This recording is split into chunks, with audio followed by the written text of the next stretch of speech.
థంబ్‌నెయిల్‌లో mention చేసినట్టుగా ఈ recipe వెనుక ఒక క్యూట్ అండ్ స్మాల్ స్టోరీ ఉందండి. నేను అదేంటో ఈ వీడియో లాస్ట్ వరకు లేదా మధ్యలోనైనా చెప్పడానికి ట్రై చేస్తాను. సో ఈ వీడియోని తప్పకుండా వాచ్ చేయండి.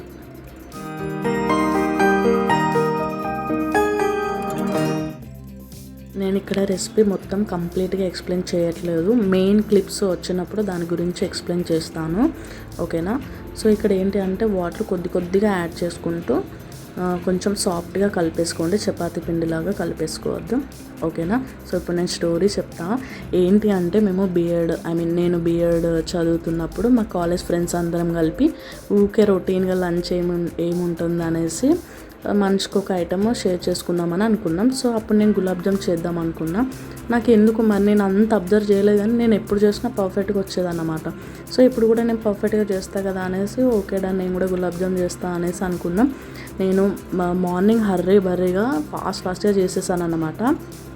సో ఇక్కడ నేను చేసిన మిస్టేక్ ఏంటో నేను లాస్ట్లో చెప్తా. సో ఇక్కడ నేను ఫాస్ట్గా చేసేసుకొని వెళ్ళాను కదా.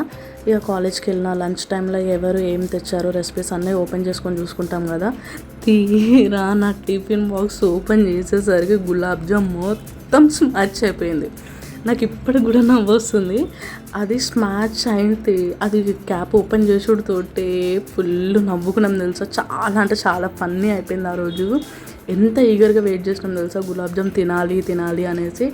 అంత అంటే టేస్ట్ బాగానే ఉంది, బట్ మొత్తం స్మాచ్ అయిపోయింది అన్నమాట. అది స్టోరీ. నాకు ఈ రెసిపీ చేస్తున్నప్పుడు కూడా ఫుల్ నవ్వొచ్చింది. సో అదన్నమాట, అందుకే మీకు ఒకసారి చెప్పాలనిపించింది. నాకు తెలిసి ఈ వీడియో మా ఫ్రెండ్స్ కనుక చూసే ఉంటే కంపల్సరీ మళ్ళీ నవ్వుకుంటారు. సో ఇక్కడ మెయిన్ పాయింట్ ఏంటంటే షుగర్ సిరప్. మీకు టేస్ట్ చూడండి, మీకు కొంచెం స్వీట్ అనిపిస్తే స్వీట్, లేదు లైట్గా మైల్డ్గా తినాలంటే తక్కువ షుగర్ వేసేసుకోండి. సో ఇక్కడ నేను ఇది మీడియం లేదా లో ఫ్లేమ్లోనే మనం వేయించుకోవాలి. చూసారు కదా సాఫ్ట్గా వచ్చేసింది. మొత్తం కొంచెం బ్రౌన్ రానివ్వండి, అట్లా అయితే టేస్ట్ బాగుంటుంది. లోపలి దాకా కూడా కుక్ అయిపోతుంది. మొత్తం లో ఫ్లేమ్లోనే పెట్టేసి వేయించుకోండి. సో ఇక్కడ మెయిన్ టిప్ ఏంటి అంటే ఇక్కడ గులాబ్ జామ్ అన్న వామ్గా ఉండాలి, గోరువెచ్చగా ఉండాలి, లేదా షుగర్ సిరప్ అన్న గోరువెచ్చగా ఉండాలి. రెండిట్లలో ఏదో ఒకటి కంపల్సరీ గోరువెచ్చగా ఉండాలన్నమాట. సో అది మెయిన్ టిప్. ఓకేనా? చూసారు కదా ఇప్పటికీ కూడా మౌత్ మెల్టింగ్. సో ఈ వీడియో కనుక నచ్చితే please like and subscribe. Bye.